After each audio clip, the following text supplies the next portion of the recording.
Go! Thank God I got that out of the way before the counter ended. Right. Jesus Christ.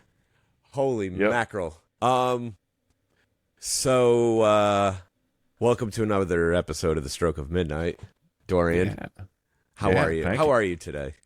I am doing well. How are you, Greg? I'm great. Excellent. I'm great. So much Do- is happening and so much has happened and let's see, where to begin? Yeah. So, okay, I'm gonna create a little. I don't know what I'm gonna do right now. We're just gonna talk. So we were Yeah. supposed to do an episode about comedians, and we might still do that episode, sort of. Yeah. Could happen. We could get there eventually. I hope. Yeah. I would like to laugh. We'll just throw out there at the beginning. Greg introduced me to this guy, James McCann, who is a delightful comedian. Yes, James is gonna save this episode. Actually, Yeah, I think so. he's gonna come in on his catamaran and save this episode. But before he does, Yeah. I'm going to tank this episode. Perfect. Yeah. And then the crazed Australian man will come and save us and bring us back to sanity. The unlikely voice of reason. That's right. So a lot has happened in the news this week. Where do you want to begin? So Oh, let's just say this. I'm going to say this, and this might help me get where I want to go. There are no good responses to situations such as what happened yesterday. That being the assassination, I suppose, of the Charlie Kirk. it seemed pretty targeted, so yeah. Yeah. I think, without getting into this or that or the third, I think it is a great reflection upon our society when you see all of the things that are said in the wake of such events. And it does it does concern me a lot to raise a kid in a country such as ours right now. Because I can't imagine. Yeah, honestly, it's something I Here's think the about thing. often. Yeah. here's the thing. Amidst all of the chaos, there was also a school shooting Mm-hmm. in Evergreen, Colorado, a town that I had on my short list to move to. Really? It was in consideration. Now, it was not nearly as much in consideration as Golden or Morrison, but it was in the conversation. Hmm. And we're not going to get into the gun talk either. What I am going to say is our society has become incredibly close-minded. And the more close-minded we become, the further apart we become. And the more extreme everyone's actions become. And to celebrate someone's death who has differing opinions than yours is insane. To martyr someone who said a lot of insane things is equally as insane. I'm not sure really what the reasonable thing here is to say, other than like, this shit's gonna keep happening if we don't settle the fuck down. And that's everybody. And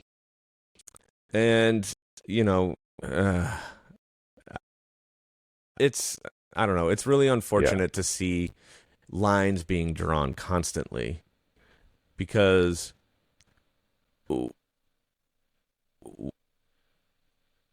humanity as a whole is such this frenetic existence, and we have different cultures, and we have different upbringings, and we have different geographical associations, and I think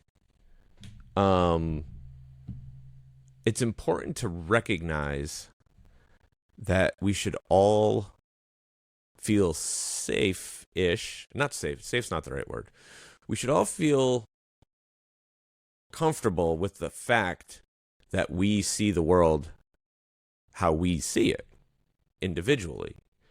And it's okay if someone sees the world differently than you. Now, obviously, there are certain lines that we shouldn't cross, and there are certain positions that should probably not be taken. But these extreme measures seem to be all too commonplace these days, and I think they're going to continue to be commonplace for as long as we continue to shut the door on each other. I don't know. Dorian, help me out here. Yeah. I mean, honestly, for me, a big part of it is, and I mean, this is obviously something that's been lamented quite a bit, is the fact that, like, you know, everything, there's no room for perspective anymore. Everything has to be the knee-jerk reaction to the thing the second it happens. And then because all this other crazy shit happens an hour later, and there's no time to, like, look at it with some actual perspective. And, like, this is not just specifically talking about the events of yesterday, but in general. Yeah. I think this is something that really has contributed to raising the temperature of everything constantly, is because nobody has time to kind of, like, you know, view things from the actual standpoint of, like, the facts that are collected over time. Like, Yeah. And that's something that is very important to actually being able to process and understand the actual impact of these events, rather than the immediate, like, freak out, you know, moment when something big happens. Like, for instance, yesterday's, you know, the Charlie Kirk shooting, the person who did it still has been apprehended. We don't know who they are, what their motivations were, and yet already, even from the top levels of the government, there's people screaming at, like, who's responsible for this, and it's like, you don't know that. Yeah. Don't engage in continuing to raise this and exaggerate, you know, this situation for probably, yes, political gain. You know, when we don't even know. And honestly, frankly, looking at shootings in general, it's probably like a straight white male with a military background. You know, that's usually who ends up doing these things. So if you want to play the game of, like, making generalizations, the ones that have been thrown out there are not consistent with what the historical precedent has been. So I don't think a judgment, you know, regarding, like, who specifically is responsible for this is, like, warranted at this point, because we don't actually know who was responsible for this. Yeah.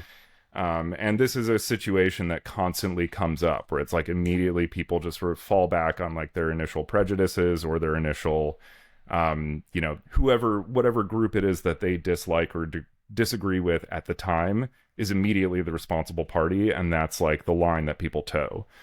And, you know, coming across like this and reacting to everything like this has really become extraordinarily detrimental to any kind of advancement of ourselves as a society, any kind of, like, finding common ground, as you've been, you know, talking about, and, you know, being able to respond to things in a way that's actually, like, productive and collaborative with people across party lines or across ideological lines, you know, where if people were willing to kind of take a little more time to digest things and process them before, you know, just immediately clicking on every headline, Twitter article, opinion piece, think piece, whatever the fuck people call it nowadays, and just kind of taking that as, like, gospel truth because it was screamed at you on the internet. Yeah.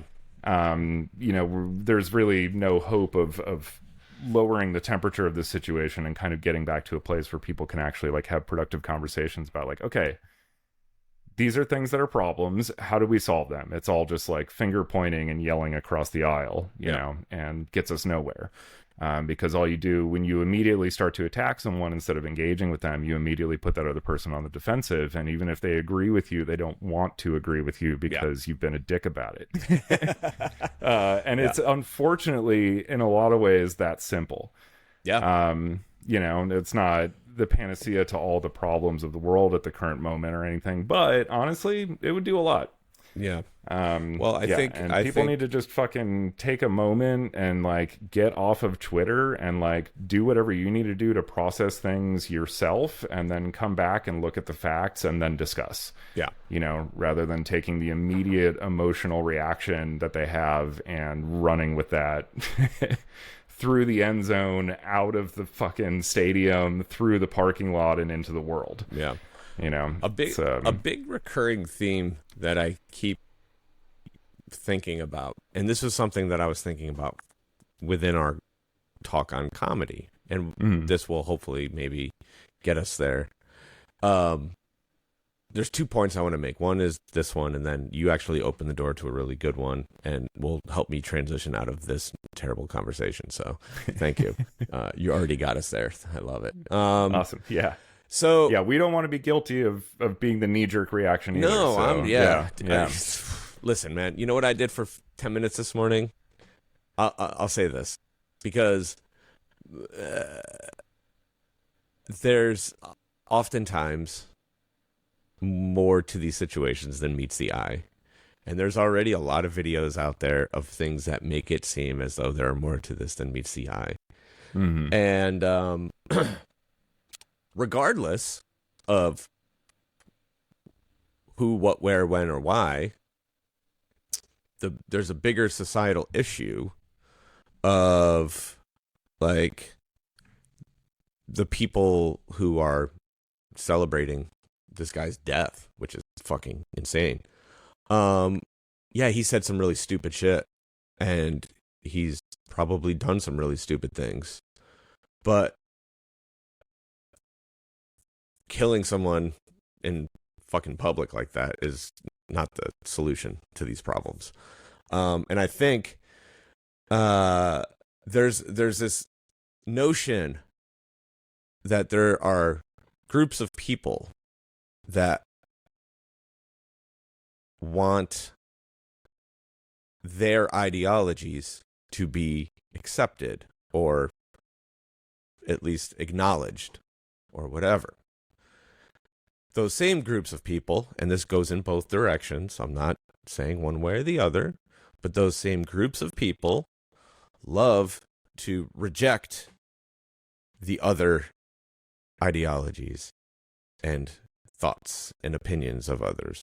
And it's that rejection that is getting us into this fucking bubbling pool of chaos, because if we can all accept that we see the world differently and we have different biases and we like different things and we dislike different things, and we were brought up to worship this person or this entity, or we were brought up to not have any connection to the spiritual world, or we were whatever, right? I am a goofy kid from the farmlands of upstate New York that was brought up with no religious anything in my life. And over the years, I have found my own spiritual path, so to speak. Now, do I reject someone because their spiritual beliefs are different than mine? Nope. Everyone's entitled to that. Now, there is obviously the unfortunate byproduct of cultural biases attached to those spiritual beliefs, and then in turn create societal tension, i.e. gay marriage, abortion, this thing, that thing, and the third, right? You think about just some of the basics. Now, to me, there should be some way for everyone to come to the table with their thoughts, and then us as a society, i.e., voting or whatever. Now, even granted, that's a flawed system at this point. But if I was a kid who was brought up in, I don't know, fucking Omaha, Nebraska, And I went to some Baptist churches, my whole life, and I was raised by this book and by this structure of life. I may or may not be the exact same person I am right now, but I may have some different beliefs on some of those things. Now, does that make me a bad person? Let's hope not, right? So like, where can the conversation go if people aren't allowed to exist on their terms in both directions? We're going to keep killing each other, and we're going to keep fucking screaming at each other, and we're going to keep closing the door on each other, and eventually we're going to be in that fucking weird commercial from 1984 that you sent me. Yep. So what was it, an Apple commercial? Yeah, it was Apple. It was the release of the first Apple computer. Directed by Ridley Scott. Yeah. So I don't know, like, in my mind, because like I think about all of this stuff and I think, Jesus Christ, like, if this is where we are now, where literally are we, like, genuinely are we going to be in 20 years, where no one listens to each other, no one engages with each other anymore?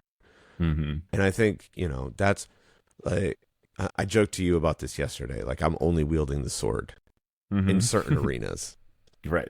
In certain arenas. In a professional arena, yeah. I think everyone needs to put the fucking sword down for a little while. Mm-hmm. That's, it's okay if we disagree. And it's okay if that person's thoughts and ideologies conflict with yours. It's okay, as long as they aren't causing you personal harm. Obviously, I know that there are problems that groups experience because larger groups undermine their existence. And I'm not trying to marginalize that. But I think at some point, everyone needs to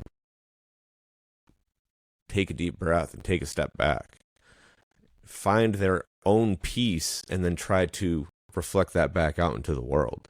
Because screaming from the hilltop, celebrating death, and fucking isolating yourself from everyone is not going to get us to a better place. So, yeah. With that being, yeah. Go. It's. I was just gonna say it's. It's such a complicated time in general, but even just this scenario, because it's like, I also the irony of this guy's death being like a call for people to calm down, when this guy many times used mass shootings as a way to make more incendiary comments and further foment aggression, division, and violence towards marginalized groups. To use his death as the flashpoint for like, hey, we need to calm down, seems a little disingenuous. I think any time is a good time for that conversation to happen. But even a month and a half ago, we've been having this conversation for a month now, but like, now it's on a grander scale. Right. But it's like, like even just a month or two ago, like this, the Minnesota lawmakers whose house was invaded and they and their family were murdered, in cold blood in their home for distinctly political reasons. Like that should have maybe been the time to like really people to stand up and say like, hey, maybe we need to calm things down. I'll tell you what the difference is. I'll tell you, it's really simple. One was a public murder, one was a private murder. Private murders happen every day. I'm not trying to like diminish but when something, it takes on a different life when someone's shot in front of thousands of people. On TV. Sure, but that doesn't excuse the, No, I'm just saying aberrance of the, Yeah. It just, it becomes more symbolic than, like, it takes on a greater existence, I suppose. Like, the symbolic nature of it. Because now it's like, this is the shit out of movies, that shouldn't be happening. You know, I don't want to. Yeah, well, and there's, you're seeing cell phone footage of it and stuff like that. All those types of things. Exactly. Definitely, it becomes much, much, much more of a spectacle. Mm-hmm. And so then, it has it lands differently. Because it's like, dude, I mean, regardless of the person, but like you could turn the news on every night and hear about someone being hurt or murdered, in their house, or, a hit and run, or this thing or that thing, and every single one of those is unfortunate, but they don't touch people the same way as an event such as this would. You know what I mean? Mm-hmm. Yeah, no, it's easier to separate yourself from it because it's not so visible. Yeah. You just, write it off as like, oh, this like horrible thing that happened completely outside of my field of vision, whereas this is obviously like shoved in front of you. But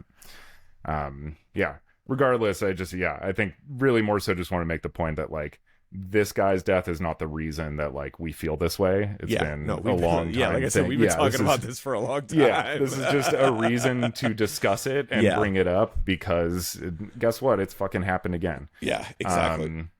And I know you said you wanted to avoid this, but we do need fucking gun reform in this country. We do. Yeah, we it's do. Obscene. But, and I will say, and I think another thing about all of this, right, is that this, for all intents and purposes, not good person, his murder is casting a shadow over a truly tragic event of this school shooting.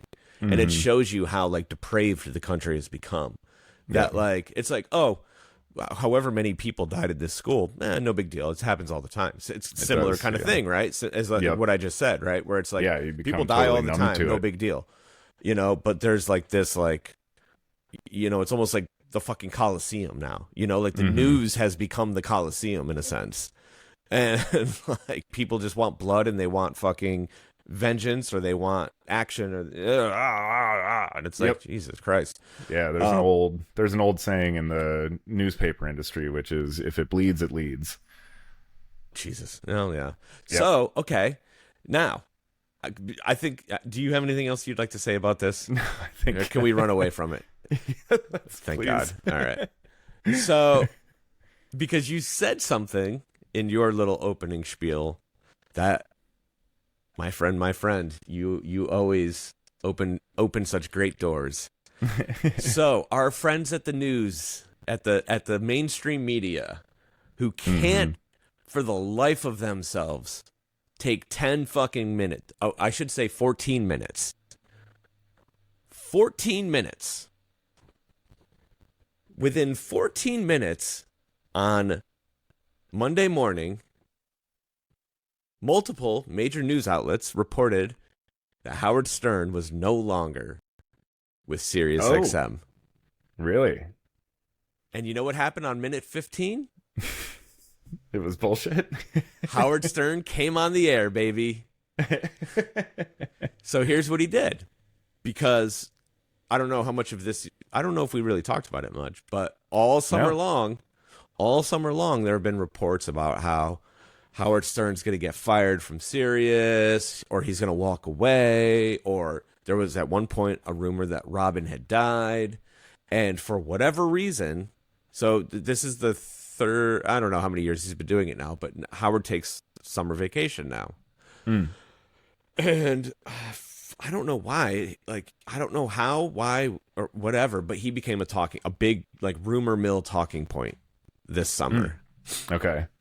And so he embraced it, and they started doing all of these, all these commercials, for his return, being like, will Howard come back? Will he be fired? All this shit, right? Like, will awesome. Howard, all this stuff, right? So he was supposed to come back last week, and he got really, really sick. So sick to the point, now this is what he says. Who knows? It could be anything. But his story is he got so sick he couldn't speak, and so he had to push. No, because normally he comes back the day after Labor Day, so he only does Tuesday, Wednesday. And he was like, let me just take this week off. We'll come back on Monday to start normal. So Monday morning comes around, and Andy Cohen is sitting in his chair in his studio telling the world that Howard's not coming back and that it is no longer Howard 100, it is now Andy 100. Oh. And for Bravo, is this Bravo's Andy Cohen? Yeah. Okay. Yeah. Yeah. And I'm familiar. so he's a big personality on Sirius. He has his own channel too, but he's Jesus. he's the number 2 behind Stern. Okay. And so for 14 minutes, Andy awkwardly is like, I don't really know what's going on. I wish I had more information. I wish I could talk to Howard and and we're going to do this later and that, right? 14 minutes. And then on the 15th minute, they dropped the hammer. Howard came on the air and he's like, you guys, whoever out there who just fucking put out that I was fired, you're all fucking idiots. And I just proved to the entire world that our media system is broken because you dickheads couldn't fucking wait 15 minutes to find out if this was real or not. Because Amazing. everyone is so fucking quick to just put out information that they think might be true. Yeah. And they don't wait. And they don't vet anything anymore. Like, didn't there used to be a law that you had to have 2 sources for like any news story and this thing and that thing and right? Like, I think it was more like kind of one of those just like, general understandings. Okay, than fair like enough. a law. Like there used to be sort of like a precedent for that, but now it's been, it's been thrown out the window. Anywho, the king returned in grand fashion. He put the entire media world on its ass, made them all look stupid, and it was fucking fantastic. That's so awesome. Good for him. Bravo, He still Howard got it. Stern. Yeah. Oh yeah, he still got it. Still got it. Yeah. Yeah. I mean, he declared himself a long time ago the king of all media. Dude, the best was, so they were doing this all in real time, right?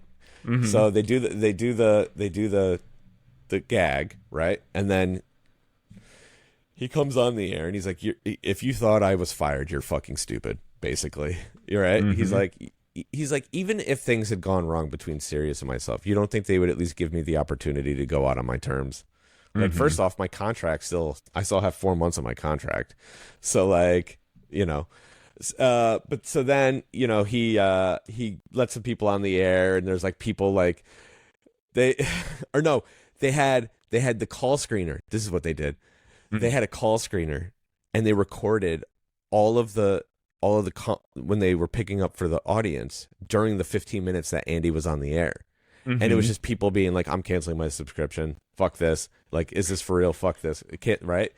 And then as the day went on, they were finding all of the news outlets that were reporting him being fired, both internet and on TV. So like, I don't know if it was like Good Day America or some shit like that, but like they were reporting, dude, it was crazy. And he's just making all these people look like fools.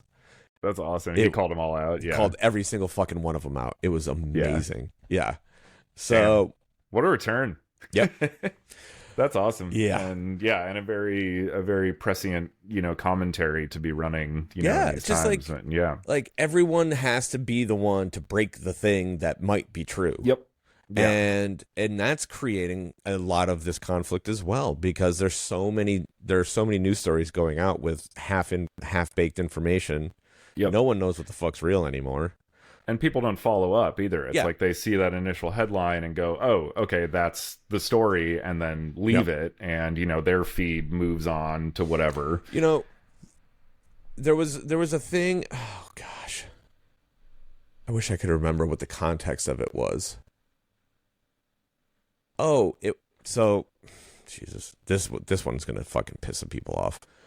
So there was an article about RFK Jr. in the New York Times. This was a while back. It might be when he was still like I don't know what you call it when you're not officially like selected, because you're not elected, you're selected. Right. Yeah. So It's whatever the nominee. Yeah, whatever that process is. So, but he was talking about something, right? And the Times, like, the New York Times was like, this is all misinformation. But then they had this whole like caveat after the fact, and they basically contradicted themselves like in the article, saying that RFK Jr. was actually telling the truth, but also trying to skew it as though he was full of shit. All in the same article. It was one of the most insane things I've ever read in my life. And I couldn't believe what I was seeing. And so like I don't know. It's hard to it's hard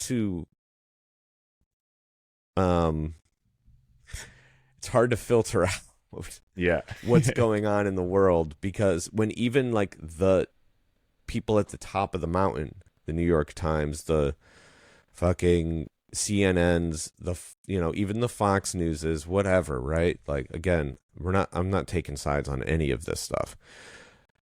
They're all doing it. Everybody is doing it. There is no straightforward, honest coverage of the news anymore. It is all entertainment now. And I think that people need to understand that, because it's a business and they are selling ad space just like the fucking Bachelor is and just like the NFL is. And they want as many viewers as possible, no matter what. So that way they can get the highest dollar for that ad space. And that's why things like NPR are very important, and PBS, and things where funding's being cut for all of those right now. Does it? Yeah, I know, it's insane.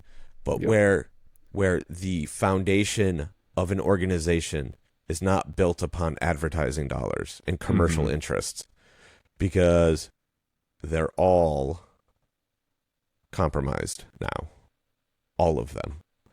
And so with that, there used to be a little something called journalistic integrity. Oh, that's it's long gone. Yeah. well gone. Yeah, there's still like this, the sort of like legacy reputation of some of these names, like the New York Times or the Washington Post or these newspapers. It's like, well, the people who run them now, they've all been, because remember, 15 years ago when everyone was like, oh, print media is dead.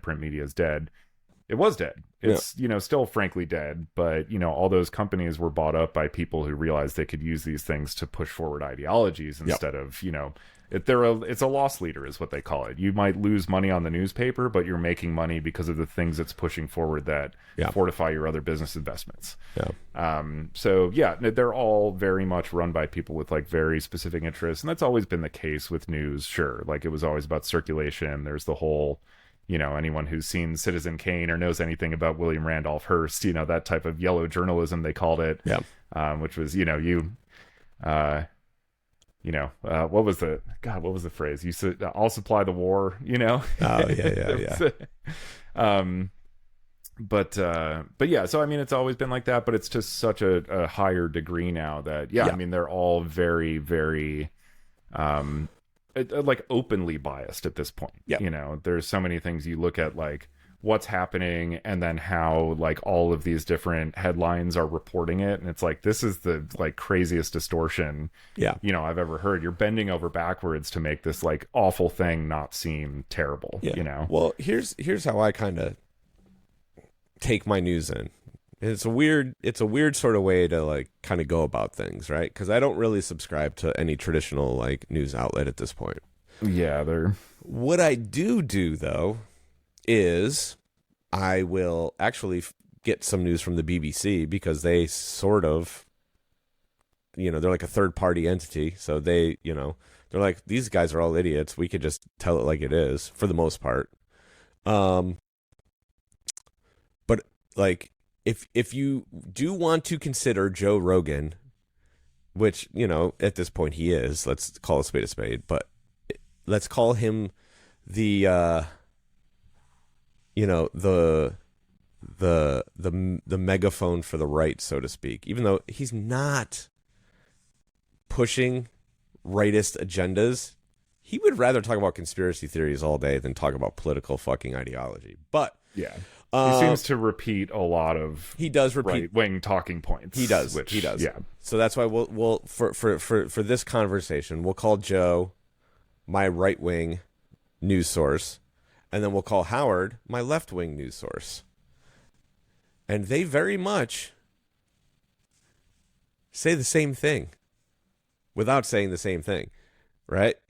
Mm-hmm. And I think that's what people need to maybe, you know, this is where, and this kind of goes back to the conversation we were having earlier, where it's like, if you can find it in yourself to hear both sides and then make your own opinion, as opposed to just parroting whatever side you think you should be on, that's where things can maybe one day work back towards the middle. Yeah. You know? And I mean, that's an incredibly necessary point to bring up, is just like, in general, just like critical thinking. Yeah. Is something that seems to be lacking. Yeah. In a lot of discourse and, you know, sort of day to day. Well, but here, that's the thing though, is I don't even think people have the opportunity for critical thinking, because they're not giving the other side the chance to give themselves the chance to think about the thing. Mm-hmm. You know what I mean? Sure. I mean, even just critically thinking about the things that you do agree with, you know, because like, you know, I certainly have my, you know, I'm definitely a liberal. There's no question about it. But, you know, there's definitely things that happen on the left side that I'm like, you know, I don't 100% agree with that, you know, and things like that. But, you know, I realize that especially with the divisions that are here now, it's like, it's more important for most people to just kind of like toe the line. It's like, okay, I might have my own personal feelings about that, but I've got to push, you know, my sides, you know, side of things. Well, and see that right there, that like, that's the mentality that is going to cause the left side to implode, is the way that they push the agenda is pushing people out of the party. That's why guys like Joe Rogan and Tony Hinchcliffe and all the comedians that I would love for us to get to turned into Republicans, because they became so like overbearing with ideology. And it was, if you don't agree with us, then you're out. And they're like, okay, cool, I guess we'll just go over here then. Mm-hmm. You know, because there's like this very like intense sort of like, if you're not with us, you're against us mentality on the left. I mean, it exists on both sides, but the way I was gonna say, the right is very but in the way that, like, you know, like with cancel culture and shit like that, right? Like, that's all leftist bullshit, right? That like, and some people do deserve to be punished for their actions, but I would say 75% of people that took a shot during cancel culture did not deserve to have their careers and their lives fucking completely destroyed. You know? And it was like this crazy knee-jerk reaction to a couple of people who were fucking despicable. And then it's like, okay, we're taking everyone down. And it's like that mindset, you know, and like it turns people away from the good things that you are doing. And it's like the energy that you put out and the way that like you try to achieve your goals is almost more important than the goals you're trying to achieve. Because if you can't get people to buy into your bullshit, then you're never going to get anywhere. And I think that's where the left has struggled a lot lately, is getting people on board with them and how they approach everything. The ideas are great, but it's how they're approaching the situation is completely fucked. And it's almost the opposite on the right. The ideas are terrible, but they got everyone on board. They are so lockstep. It's crazy. Like right? how, and so that's like, and I see that's the thing. Yeah, I see Gavin over there trying to like play Trump politics now, and he's talking shit on Twitter, and I'm like, maybe that's what needs to happen for at least for now, in the short term. Like maybe that's been a funny, almost like what you were talking about with Howard Stern, is how people, the like right wing media in particular has been reporting on the Gavin Newsom stuff. Like, this is so childish and like all this type of stuff. And doing the same thing Trump's been doing. He's doing the same thing your guy's doing. Of course, it is childish. That's the point. You are so close to understanding. Like you're right on the precipice. Yep. And that's the thing that has frustrated me as well in recent years, is just like how fragmented the liberal left side Democratic Party is in terms of like messaging. Yeah. And because I go to protests and things like that. My wife and I are both very involved and very active, and man, like we're always talking about this too, is like some of these protests we go to, you look at it and you're like, what is the unifying concept here? Yeah, there isn't one. There isn't. There's like 75 different things that people are for. And I'm like, these are all good things. Yeah. But like, maybe to like really move forward and gain the momentum we need to kind of like, just to start, like pick one. Yeah. And push that. Yeah. Get back in a position where we can do all the other stuff too, but like, we can't change everything at once. Yeah. And, that seems to be kind of like the push and the thing that's also like holding us back in a lot of ways. Yeah. And I kind of, it'd be amazing to see if we could kind of really get unified. I feel like there'd be like really incredible power in that. Totally. Absolutely. But yeah, that's the thing that always kind of. Oh. Yeah. And I think, to wrap up our little current events extravaganza here.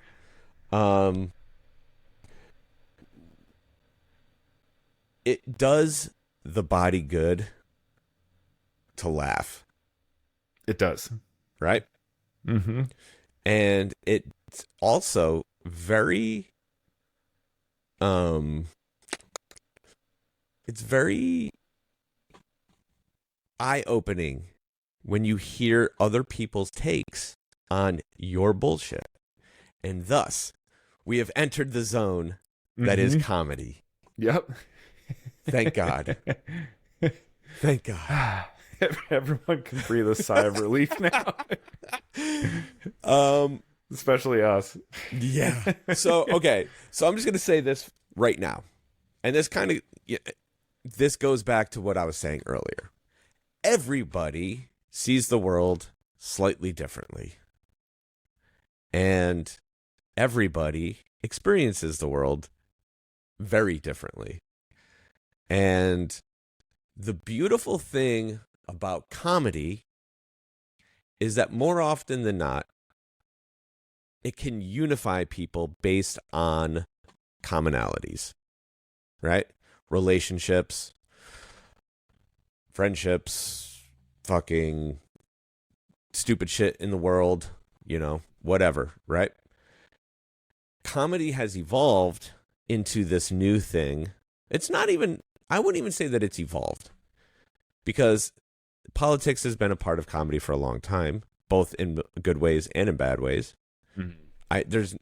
Have you ever seen, there's a video of, oh my God, I can't believe I'm drawing a blank on his name right now. Who was the little short dude who was like the greatest insult comic of all time? Oh, Don Rickles? Don fucking Rickles. Yeah. Have you ever seen Don Rickles at what's the press thing that they do? Oh, yeah. Oh God, yeah. What is it? I know what you're talking about, though. It's this big dinner where they invite the whole like White House press corps in, and it's like they always have a comedian who kind of like roasts everybody. Yeah, yeah. There's this video of Don just tearing everyone to shreds, but then at the end of the night, he's sitting down next to the president, smoking a cigar and drinking scotch with him, and it's like that's how it's supposed to work. Yeah, right. Let's fuck with each other, but also understand that we're on the same team at the end of the day. Doesn't matter what any of the circumstances are. We're just people. Let's have some fun, right? Yeah. And I think that's gotten lost in comedy, or at least for some people, that's gotten lost in comedy.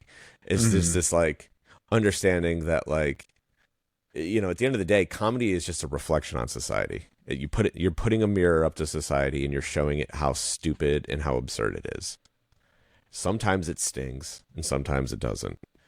And it's, you know, it's become tribalized just like every fucking thing else has. So you're either some alt-right comic. People are being like bucketed. They're being put into these like things the same way everything else is nowadays because you need to feed the algorithm, I guess. So you're either an alt-right comic or you're a pro-trans lib comic or you're a this comic or you're a that comic. And it's like, no, you're just a funny person on stage talking shit. Mm-hmm. Your talking points may change from show to show. Now, you may have some biases that you carry along with you, just like everyone else does. Or you may have some, sort of identity. But, like, I read an interesting thing not too long ago. Did you know that laughter is an involuntary reaction? Oh, I mean, in its truest form, yeah, that makes sense. I guess I never applied that term to it, but yeah, it makes sense when something catches you off guard, and yeah, it is scientifically an involuntary reaction, but it is the most susceptible to human convergence or whatever. Influence, yeah. Yeah, right? So it's also scientifically proven that you are more likely to laugh if you are in a group of people that are laughing. Sure. Yeah, it's contagious. Right? Yeah. Yeah. So there's nothing I hate more than when I hear somebody say, "That's not funny."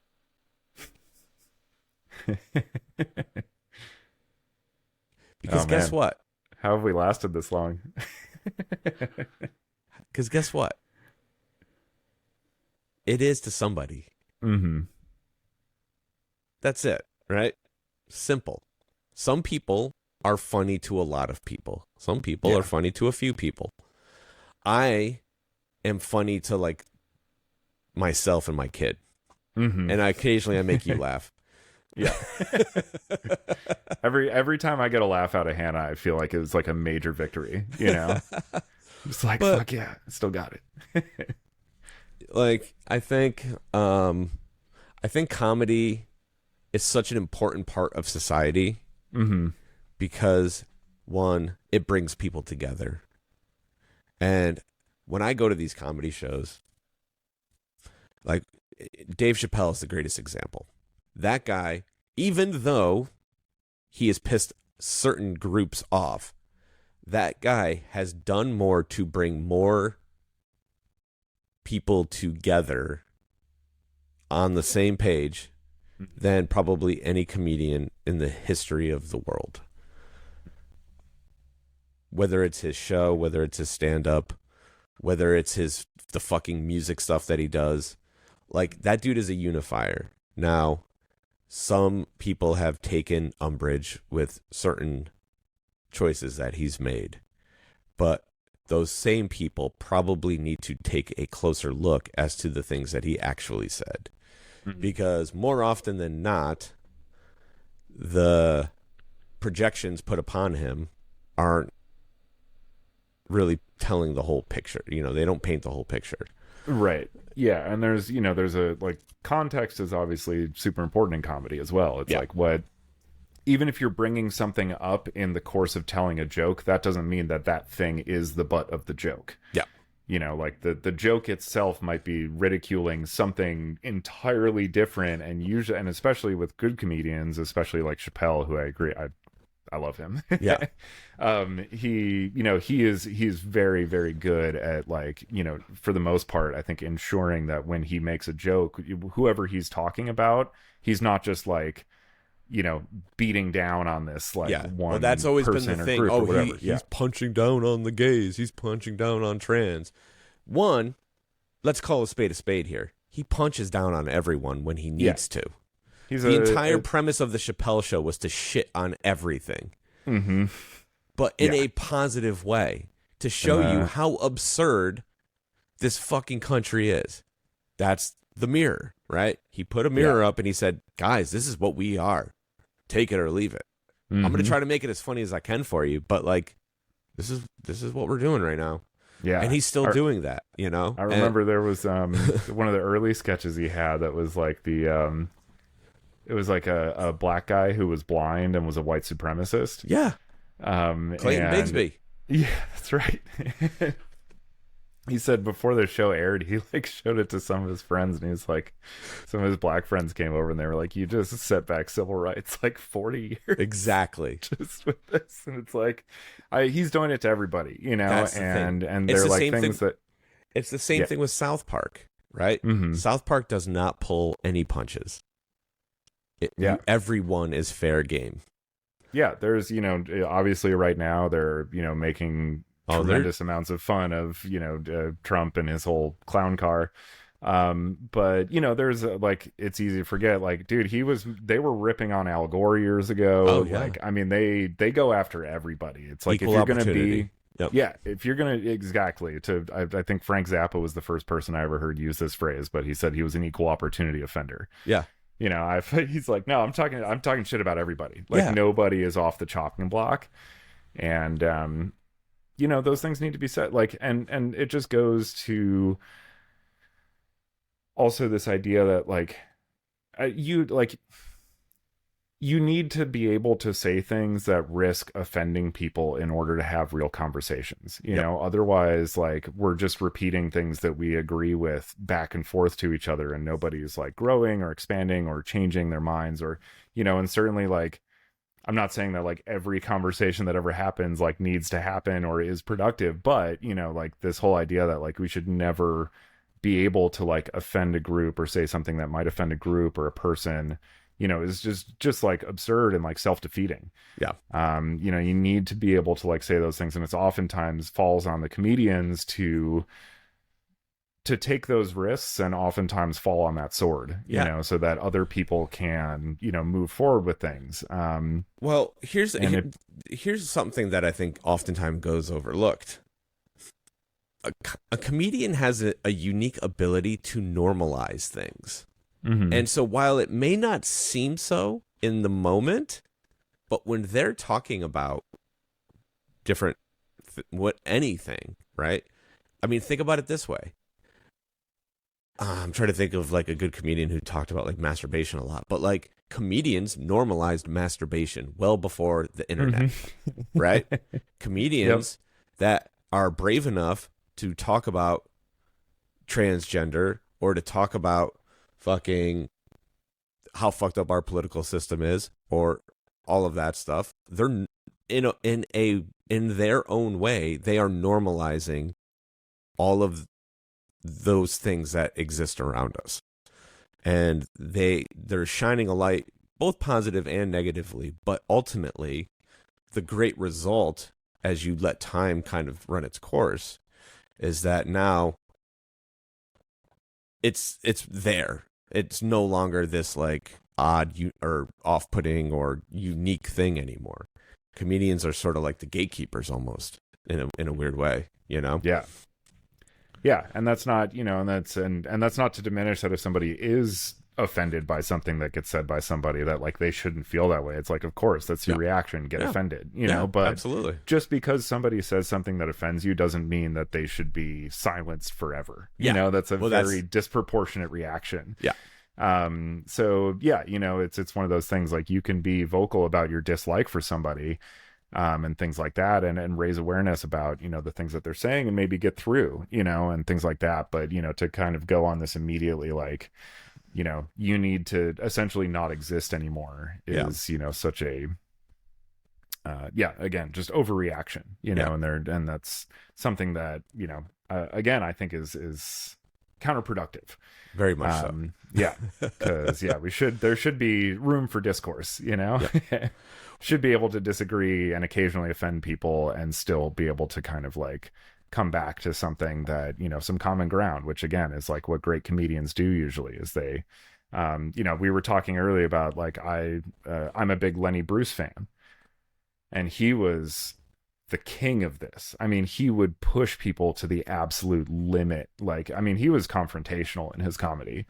For anybody who's not aware, and this was in like the civil rights era and stuff too. So was like, he 50s, 60s, right? 60s? Yeah, this was like a very, very incendiary time, in culture. But he was so brilliant about it that he would push things to this edge of like offending people and all of this, but then he would always turn it into a point, that was like hilarious and poignant. And like, I mean, he was the predecessor of George Carlin, who I think really took up that mantle of kind of, really bringing that, comedy and social commentary into a place that everybody could kind of like see through his lens. I don't want to, some of the stuff Lenny Bruce did was pretty fucking intense.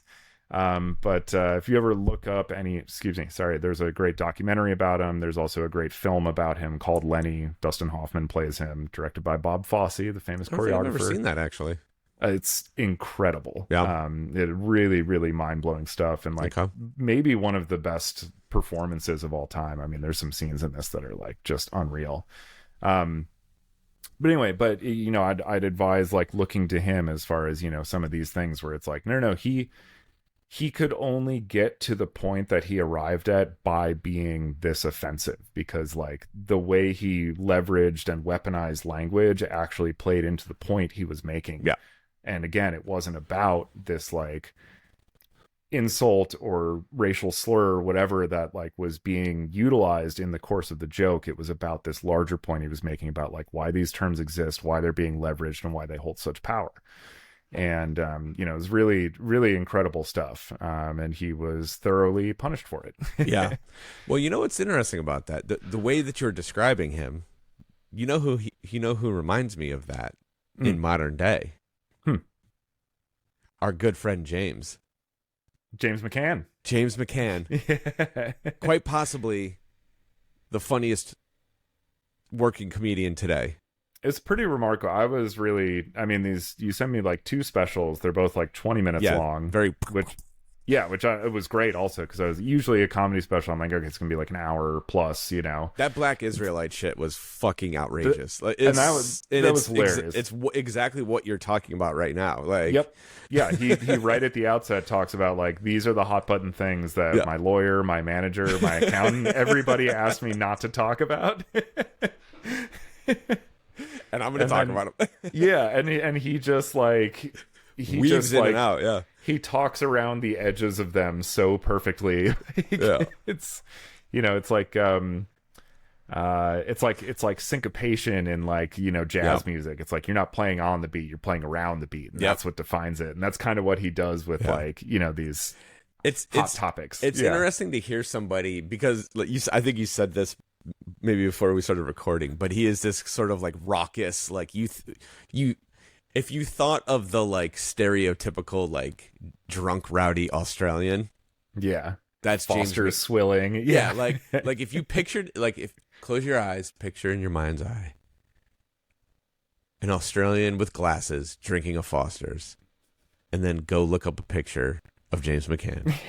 They're pretty much one and the same. Yeah. But this motherfucker's so smart, and his vocabulary is quite extensive. It is. And so his delivery mixed with his actual like pushing of air mixed with his accent and his vocabulary and his ability to kind of weave in and out of the things that he's doing.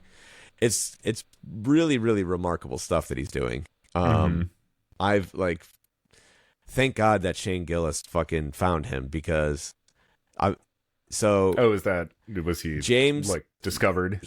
I think he was kind of like toiling in like the Australian comedy scene for a long time.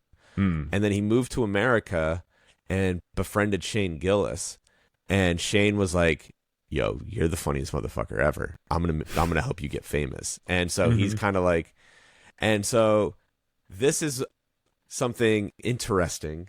Have you heard about this? Do you know anything about Elephant Graveyard? In what context?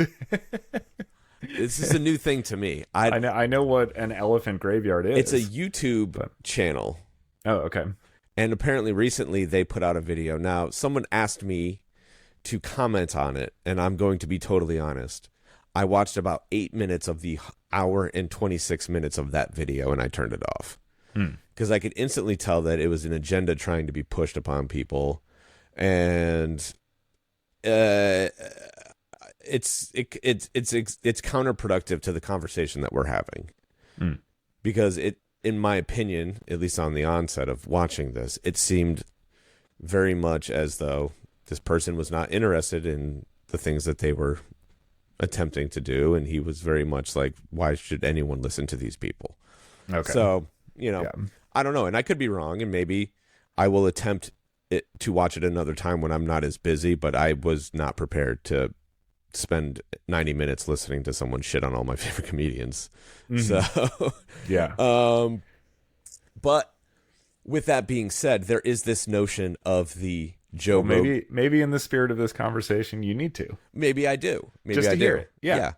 Well, I think listen, you're right, but you're also I gave it a chance, and it felt very not good. Let's put it that way. I guess. Yeah, that's a fair complaint. Yeah. I'm trying to figure out the best way to explain what I was my thought process here. But if you watched it, all you got to do is watch the first 10 minutes, and I think you'll see what I'm saying. Sure. You could tell when something's coming at something from a fair angle and when it's not. Right? A bad faith argument. Yeah. So there's this notion of the Joe Rogan Boys Club, and this is a relatively new thing in comedy, because for decades, comedians were very, very isolated, singular entities. And Joe took it upon himself to, first and foremost, create a podcast where he could invite all of his friends onto said podcast and help them promote themselves. That was the beginning of the podcast. Was like, hey, let's just do this, and maybe people will find out about this guy who just does the Comedy Cellar in New York City, and no one on the West Coast knows he exists, sure. and vice versa, right? And because this is he's been doing it now for 15 years, so well before social media was as powerful as it is as a promotional tool. So the original intent of his podcast was just him and his friends talking shit and helping each other build their careers. And over time, that good faith that he created within the comedy world helped him leverage all of his, or helped him build a big following, because it built up his career simultaneously as he's helping all of his friends build their career. So it's almost I hate to use this term because it comes off as negative, but he in a sense created the most genius pyramid scheme of all time, because he was able to build his audience as he absorbed the audience of his friends, but also his friends also got bigger audiences, right? So it's a pyramid scheme in theory, right? It should, but at the same time, it's no different than when a band has an opener. It works in both directions, right? Right. You get the opener gets new fans, but sometimes the headliner gets new fans too. Yep. And so he just did it in a more broader sense. So, but what he did, but the real big turning point was he left LA during the pandemic, moved to Austin, and he opened a club, and he created a safe place where comedians can all go and experiment, but also have a sense of community. They talk about it all the time. When you go to, it's called the Mothership. On any given night, there could be 30 different comedians just hanging out. Half of them won't even get on stage.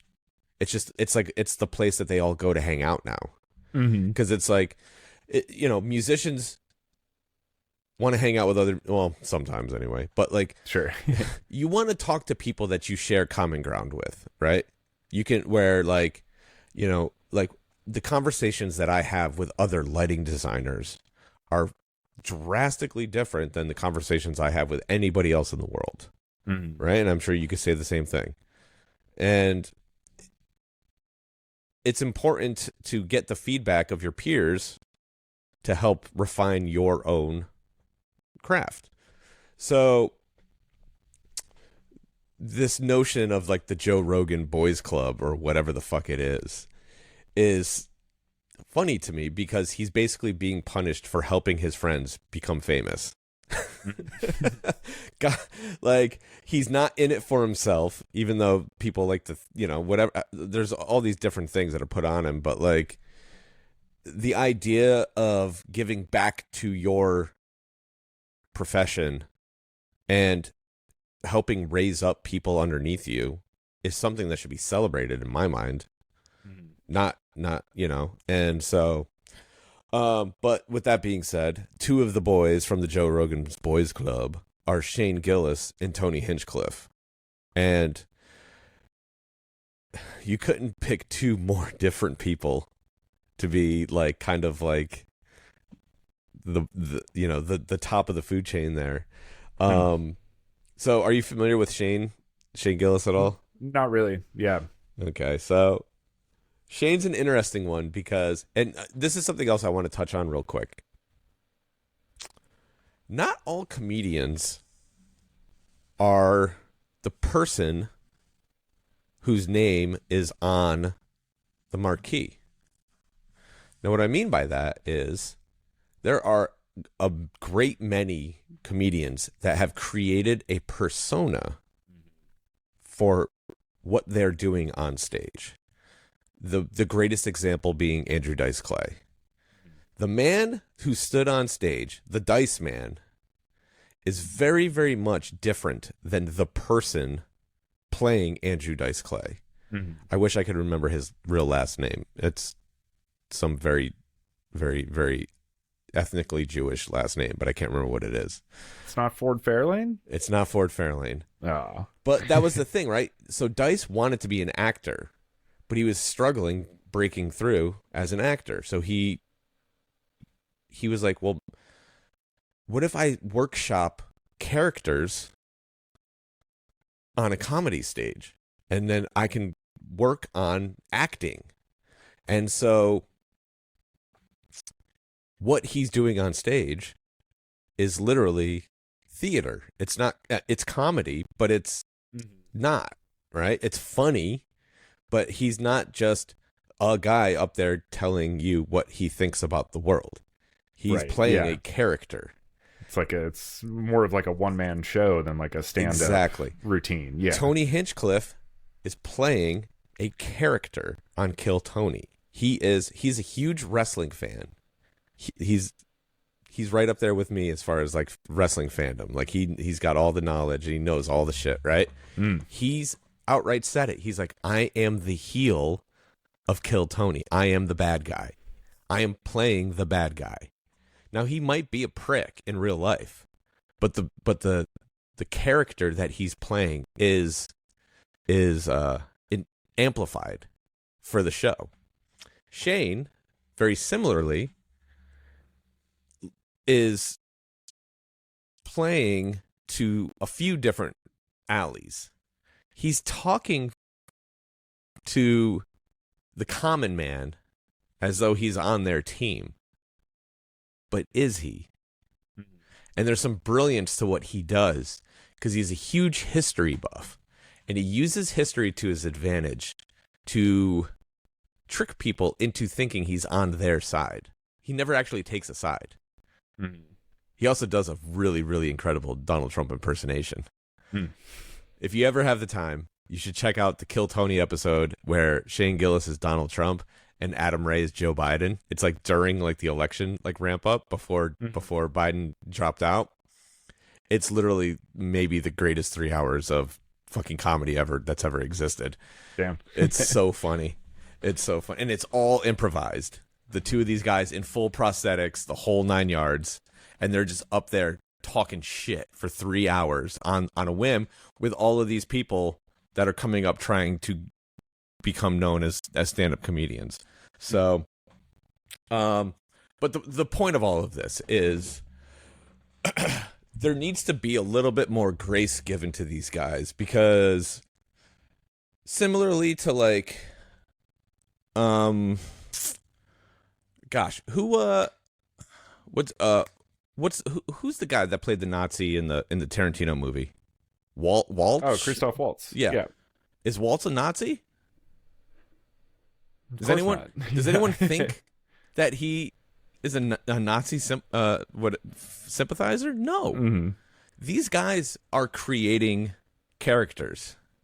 Now, they're a little bit more realistic because you just go to a theater and you see the guy on stage and you think that that guy on stage is talking to you as though you were at a bar or something, but that's not the case.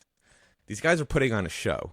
And more often than not, they're crafting an experience that they think people want, you know? And so the lines get blurry as to what does Shane Gillis the person think? What does Shane Gillis the comedian think? Right? Sometimes they sync, sometimes they're apart, but that's kind of the beauty of comedy is like, does it really matter? Right. You know? Yeah. Yeah, it's obviously with movies, it's that context is communicated immediately. We know we're going to watch a piece of fiction, or whatever. Sure.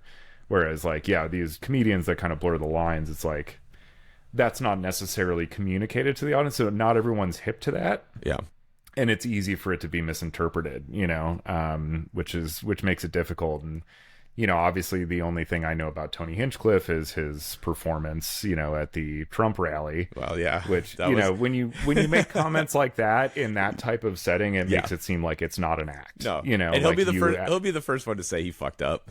Yeah. That was not good. Yeah. like if the premiere of Inglourious Bastards had been held at like a neo-Nazi rally, then maybe people would have, a different thought about what these people's intentions were. But that's one of those things where like if you're playing that type of game where it's like you're running this character, you do need to be all the more careful about like the frame you put around it. Totally. So to speak. Yeah. Yeah. And I think like, there's it's easy. So this is the best way I can like kind of like describe or like, when you see like an aged out rock star, they still think that they're like, have you seen these videos of David Lee Roth? Oh no, dude. Okay. So, but I do a gig at Indy 500 every year. And it's a 3 night thing. It's Friday, Saturday, Sunday. Sunday's race day, but Friday night there's always like a concert on site at the Indianapolis Motor Speedway, and it's always like a washed up rock star. Yeah. So it's like Rick Springfield. We had a couple of years ago. God, I can't even remember who we had this year, but yeah. So I come across some of these. Yeah.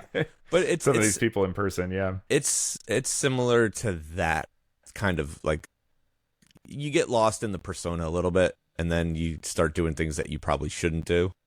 And I think Tony learned a lot from the mistake that he made in that sense of like, okay, now I know what lines I can't cross, and sometimes you have to cross that line to learn the lesson, and I think it's one of those things where it's like only time will tell. Do you make a similar mistake in 3 more years, or do you do you back off of something like that? Yeah. If you make the mistake again, then it's time to sit down and have a chat. Yeah. And so anyone should be afforded the opportunity to fuck up and grow. Yeah, from it, exactly. Exactly. Because that's the thing, right? Like if that dude's spending every Monday night for the last 10 years playing a bad guy, and now he's got an opportunity to get up in front of 20,000 people at Madison Square Garden. Guess what's going to happen? He's going to be the bad guy because that's what he's been. That's what he's been training himself for the last 10 years. Yeah, he just picked. Well, in that room, he was the good guy. Well, yeah, but he knew what he was doing. He knew what he was doing, but I don't think he realized the ramifications of what he was doing. Right. You know what I mean? Because he knew,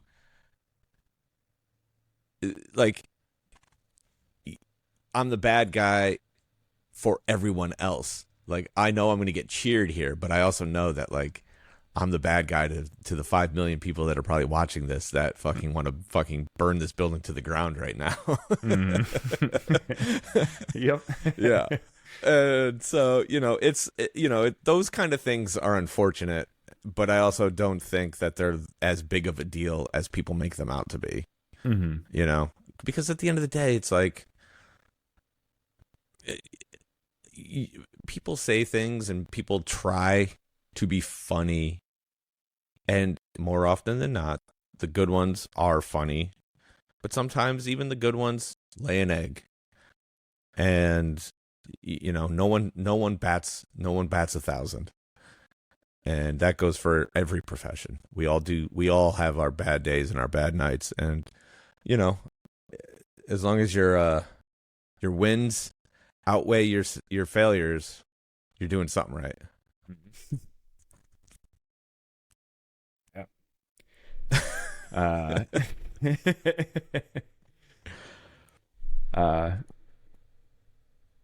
You want to say something? I Come on. Yeah, I'm unsure where to go. Like, because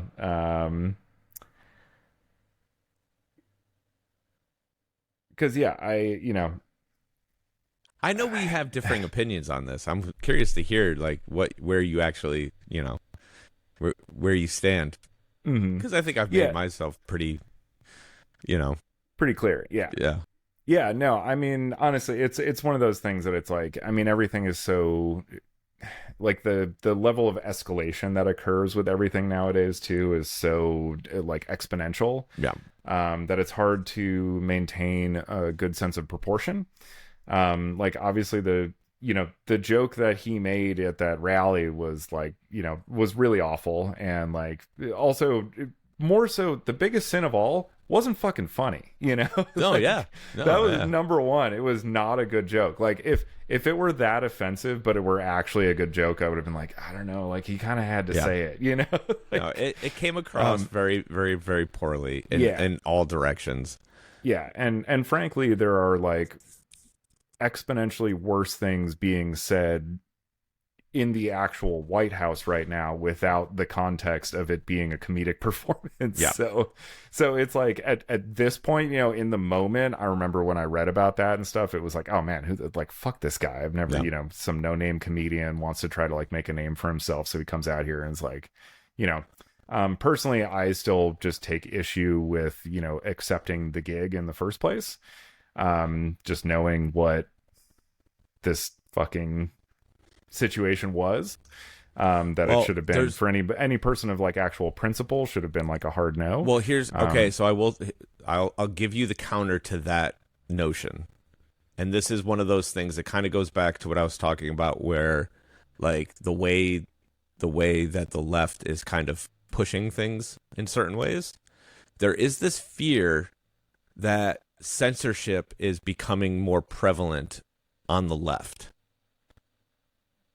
And which I agree with, and I'm very much against. Yeah, that's a huge reason why all these comedians started drifting towards the right, because that affects them more than anything else.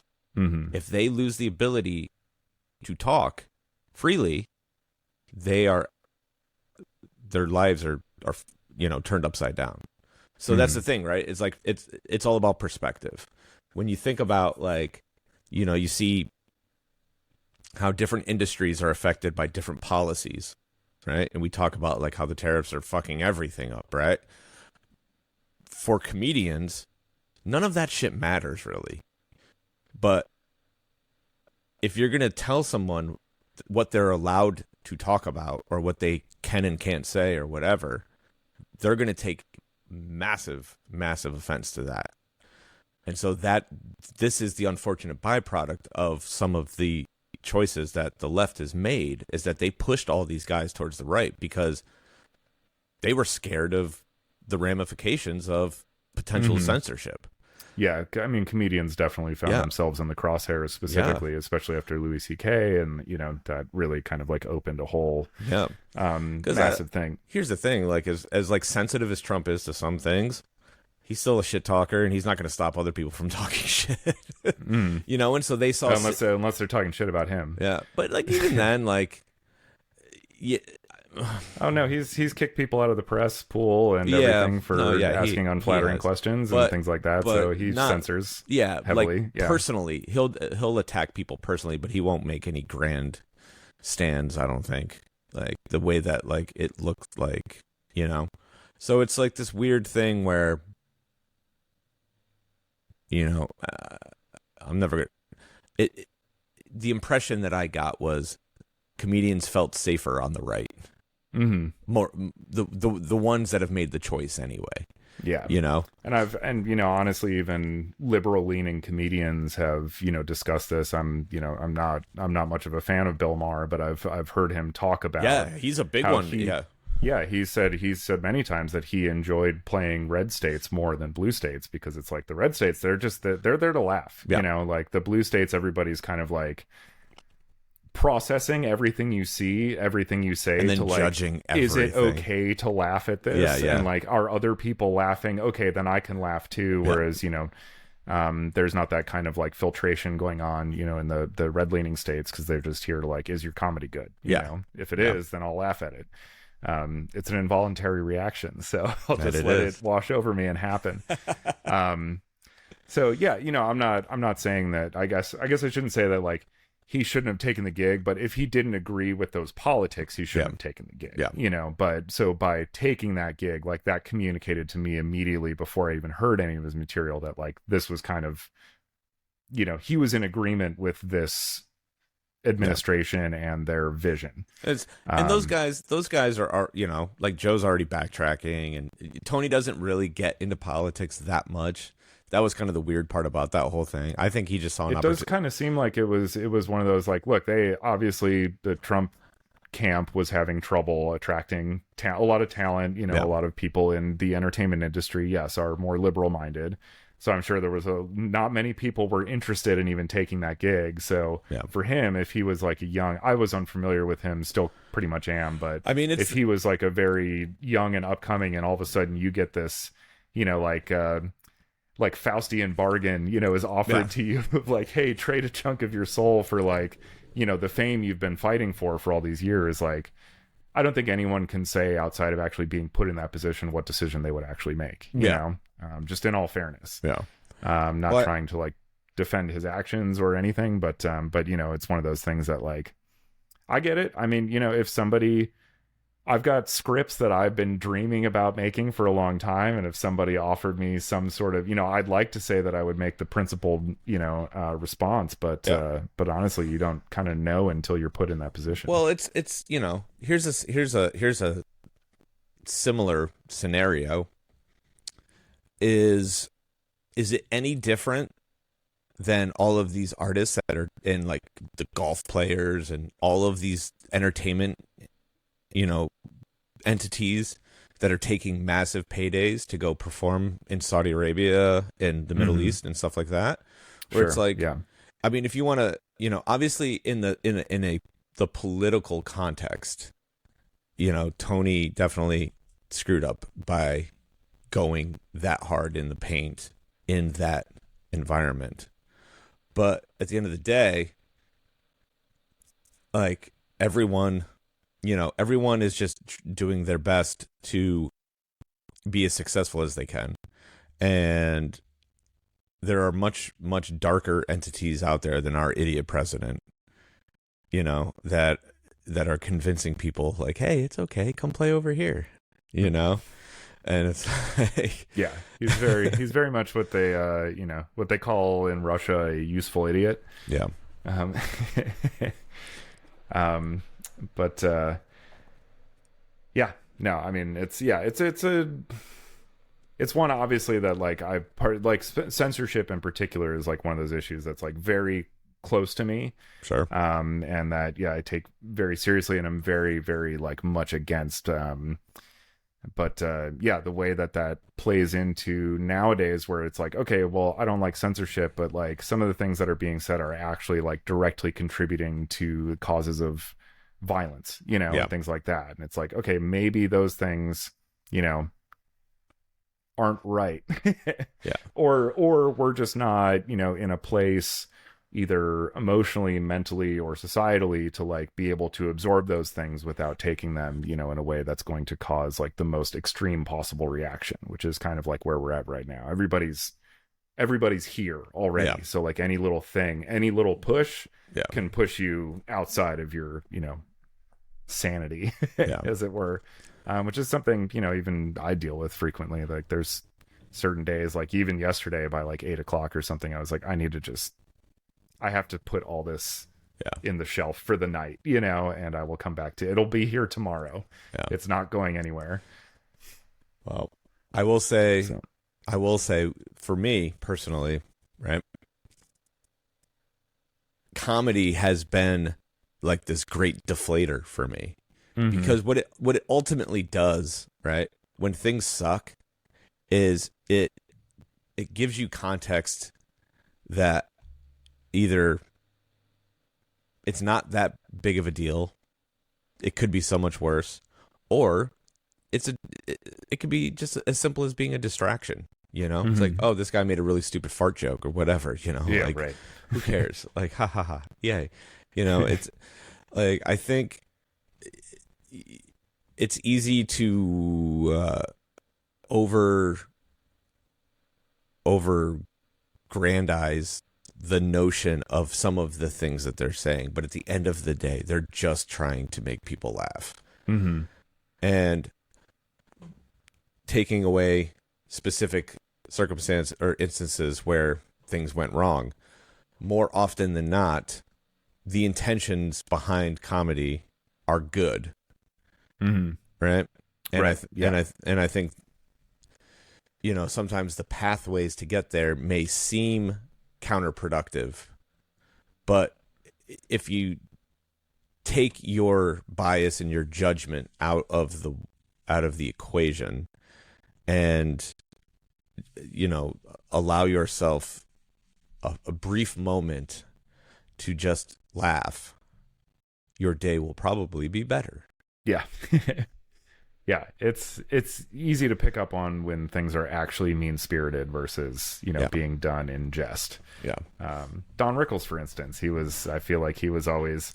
Dude, if Don was still alive, there would be fucking pitchforks and torches outside his house right now. I know. I imagine him and Carlin and Lenny Bruce. All of those guys. I can't imagine what the response would be to people like this right now. Yeah, that's what I mean. Crazy. So it's like, But like Rickles, man, Rickles was like, he was so good that at a certain point, you felt almost kind of like honored to be that's the thing, roasted by him. He earned that though over years. Oh, yeah, and it also helped his cause that like his physical presence. He became like this cute old grandpa that would just tear you to shreds. So you couldn't take him seriously because of his physical stature. But that's what I mean. But like if you go back and you watch that video from I'm trying to I want to say it's Reagan, but it might be before. Who was before Reagan? I don't even remember now. Jesus Christ. Ford maybe. Yeah, it was either Ford or Reagan. But like when he was like a virile 40-year-old man, he was up there like an assassin. And there was no like, oh, that's cute Don Rickles. He was fucking going to town on these guys, and they all were taking it like really, really well. And so let's try to find that attitude. That's all I want. I want people to be able to take some shit talking from time to time with a smile on your face. Yeah, there's this weird obsession with like I don't know, like humiliation in a sense now, that it's like if you're not the one who's right, then you're the one who's humiliated. And that seems to be how a lot of like conversations occur in the context under which they're perceived. And it's like it's one of those like of many things, unique phenomenon of the internet, and having like all of the information in the world at our fingertips is like everybody feels like they know everything now. Whereas like I remember pre-internet days, people were okay with with admitting like I don't know shit about that, you know. Because you didn't. And you didn't, like, I didn't read an article and a headline 3 years ago and now feel like I'm an expert on, like, fucking, you know, plumbing or whatever. Yeah. And then feel emboldened to, like, argue with somebody and also, in a way, like, have some personal stake in that knowledge where I'm going to feel humiliated if somebody knows more about it than me. Yeah. You know, and it can, you know, this is one of many things, but it's one of those things that's on my mind a lot. But it can, because I see it happen all the time, but I feel like it contributes like that. Like, people used to be cool with being made fun of. It was like, yeah, I don't know a fucking thing about, you know, physics or whatever, so yeah, make fun of me for thinking this stupid thing. But now it's like people are like, no, I'm not this like idiot who doesn't know about like metaphysics. And it's like, no, you are. Yeah. Like, just, but that's fine, nobody cares. It's totally cool to not know shit about metaphysics, you know. It's a theoretical fucking field of knowledge anyway. But yeah, that's one of those things that like annoys me all the time. You see people get like, everything is taken so personal. That's, you know, well, that's what I was gonna get to, because and something just crossed my mind, right? Because I could just imagine now the comments to this episode being like, if you want if you want some shit talking, then why did you have that podcast 3 weeks ago where you were where you were pissed off at the fans for shit talking? And here's the dividing line. And I'll just make this very clear. A professional comedian is not attacking anyone personally. Mm-hmm. They are shitting on a generalized group of people when they do something of that nature. Unless they're in a room with the president and they're doing it to his face, or like someone of stature, right? If a comedian was to make, like, let's just say hypothetically speaking, I got famous and a comedian started shit-talking me for whatever reason, I would be honored. Even if the comedian was bad, because that meant that I was actually cool enough for some person to talk about me on stage, right? So, like, before everyone gets their fucking feathers in a ruffle and say, well, we were shit talking you, what's the big deal?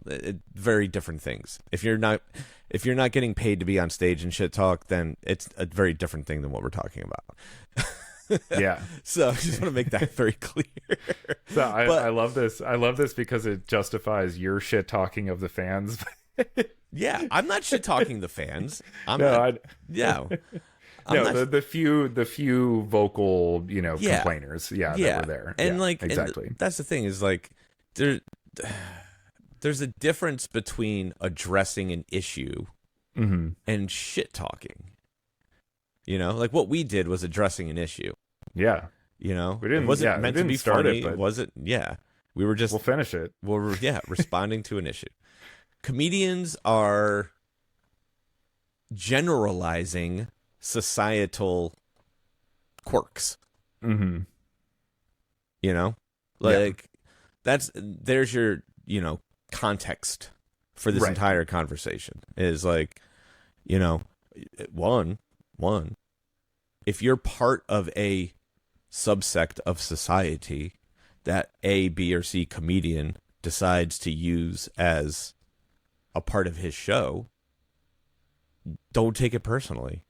I know that's easy for me to say because I'm not part of any of those, unless I go see a black comedian that shits all over white people, which happens, and I think it's hilarious. Yes, I'm like, that shit's so funny. Yeah, so there you go, right? I mean, but listen, it's easy for me to say, and I know that like some people will probably not like that notion, but like they aren't coming at you personally. They aren't there to fucking ruin your day. Yeah, like, you know, and I think that's a big part of what all this comes down to, is like the need for, you know, the ability to take the time to understand subtleties and nuances to different situations instead of just constantly bringing up these like broad strokes that everything gets painted with because they have some, you know, remote similarity. Well, all right. We've been talking for 93 minutes. I think it's been this has been quite the episode. This is not what either of us expected when we sat down to start recording today. So if I'll tell you what, I'll tell you what. In all good spirits, everyone has a free pass to shit talk for the next week. So absolutely, yeah, bring it on. Tell us your opinions. Let's get it all out there.